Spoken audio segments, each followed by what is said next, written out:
Hi, my name is Cold Beer and let's start with Star Wars Jedi, Fallen Order and Survivor. First part is honestly one of the best action-adventure RPGs I have ever played. It's considered a Souls-like game, but it has difficulty levels, so you can just crank it down to the very bottom, choose pussy difficulty and enjoy the game without a lot of stress. Well, stress will still be there, because you are your own worst enemy when it goes to jumping over various crevasses. And this game is filled with every abyss a man can think of. And in the second part, the story of Jedi Cal Kestis continues. He has a beard now, so he looks a bit cooler than before. A beard makes everyone look cooler, so if you don't have one, you know what to do. And I mean, shave some beardy man while he's asleep and glue his beard onto your face. Anyway, in the second part, you will be able to use some upgraded abilities. Also, as it always goes with the sequel, you will find larger areas to explore and more to discover. But don't you dare to start playing the franchise from the second part. It would be a blasphemy beyond imagination. People have been thrown into Republic Central Judiciary Detention Center for crimes way lesser than this. Shadow Gambit, The Cursed Crew.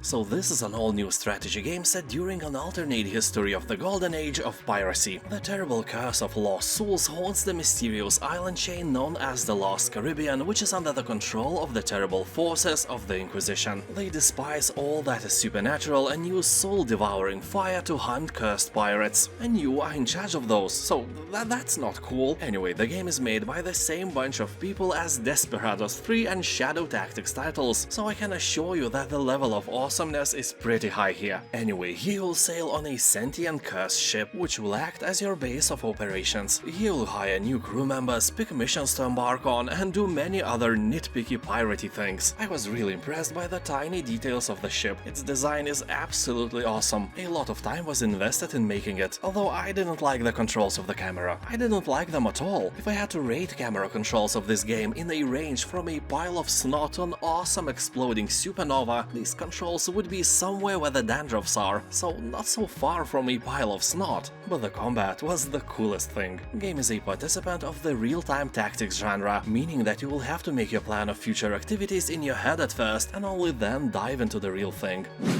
Spirit of the North. This is a single-player, third-person adventure game inspired by the mysterious, breathtaking landscapes of Iceland. The story takes root from various pieces of Nordic folklore. Here you play as an ordinary red fox whose story becomes entwined with the guardian of the Northern Lights, a magical spirit fox. As you journey over the mountains and under red-stained skies, you'll discover more about your companion and land left in ruin. The game is uniquely designed to have no dialogue or narration. You know, foxes do not talk, or do they? What does the fox say?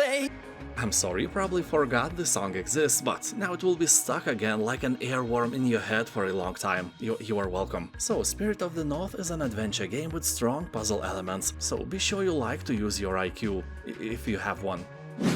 Ghostrunner 2. In the second part of this legendary game, you will adventure through a post-apocalyptic cyberpunk future. It takes place after the fall of the Keymaster, a tyrant who ruled over Dharma Tower, which is the last refuge of mankind. Now you have to take on the violent AI cult that has assembled outside the tower and shape the future of humanity. Their only demand is that humanity should put pineapple in every bowl of potato salad. Blasphemy! An absolute heresy, so you should eradicate this cult once and for all. So here you'll find new katana combat mechanics, a deeper exploration of the world beyond Dharma Tower, non-linear levels with complex motorbike sections, new modes and all the action you loved about the first part of the game. Plus, boss fights are more interactive, giving you freedom to choose how to survive battles against the toughest opponents. The review score is very positive and everyone is praising great voice acting, intriguing story and saying that if you like the first part, there is no way that you won't like the second as well. Monster Sanctuary. Some time ago something happened and platformer games started to develop deepness. Monster Sanctuary is one of those examples when you put a huge interesting game into a 2D side-scrolling setting. Basically, it's sort of a Pokemon game where you collect various monsters and use them for your own interest and pleasure. They do all the hard work for you and you gain all the benefits, so they are basically your slaves and have no free will of their own. They have to serve their master overlord and never think about returning to nature ever again, because once you enslave them, that's it, they are bound to your will, and somehow here, you are still a good guy. Metamorphosis.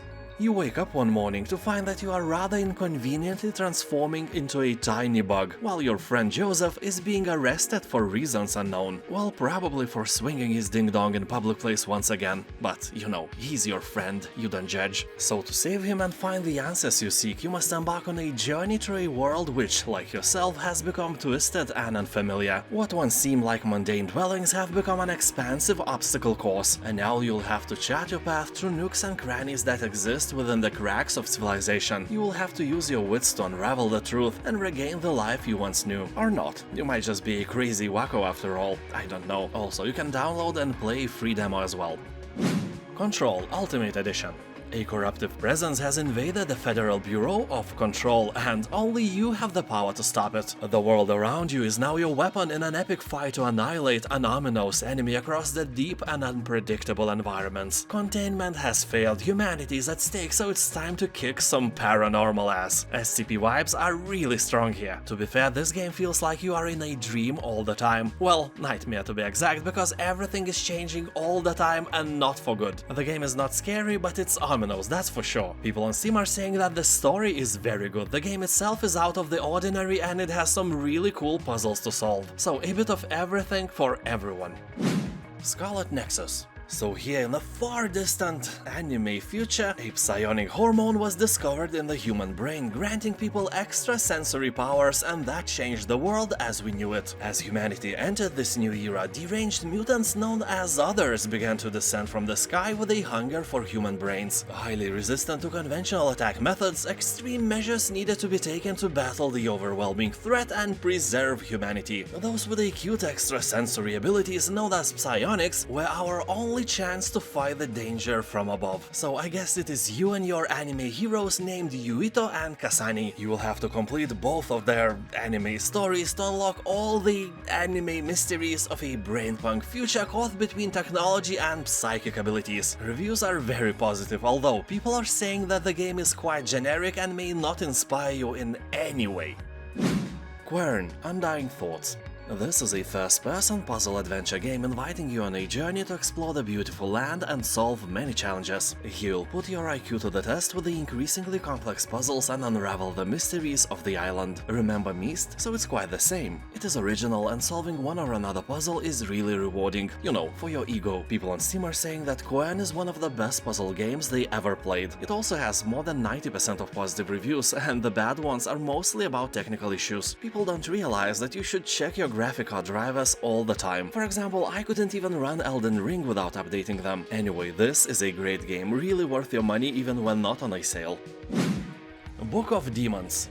It is a surprisingly good game, ignored by many just because of how it looks. It has great lighting effects, but those paper figures are definitely not for everyone. Anyway, here you can decide the length of the quests, wield magic cards instead of weapons, and slay armies of darkness in the dungeon below the old cathedral. Yeah, I bet you heard that somewhere. People on Steam are talking that Book of Demons has great replayability with a variety of combinations, interesting art direction, and fast, non-boring gameplay, although some are saying that the game can become a bit monotonous, but I'm pretty sure that it can happen because of the skills and spells you use. If your build is not fun enough, you will get not enough fun. Simple, right? So Google some nice builds before you play. Let there be a bit of Book of Demons among big boobed MILFs in your search history. Anyway, the game has 91% of positive reviews, and it's kinda cheap.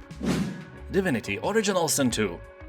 Here you can become some really interesting custom-made hero, or choose from 6 unique origin characters with their own backgrounds and agendas. For example, you can become a flesh-eating elf. You may think, what, is that the lame feature that regenerates health like ghouls have in every game? No, it's way cooler. Once I found a dead body, and there was an option to, you know, eat its leg. I was like, why not? And I ate it. And suddenly I saw who killed the guy, because this feature of mine worked in this mysterious way, and I completely forgot that I have it. I just ate the leg because I can. So the game gives you freedom that is sometimes a bit absurd. That is awesome. Anyway, here you will explore the vast and layered world alone or in a party of up to 4 friends in a cooperative play. You can even play on split screen with your mother-in-law. Go anywhere, unleash your imagination, and explore almost endless ways to interact with the world. There's more to experience in PvP and Game Master modes. In the latter, you'll create your own stories or download fan-made campaigns from Steam Workshop. Game has an overwhelmingly positive review score.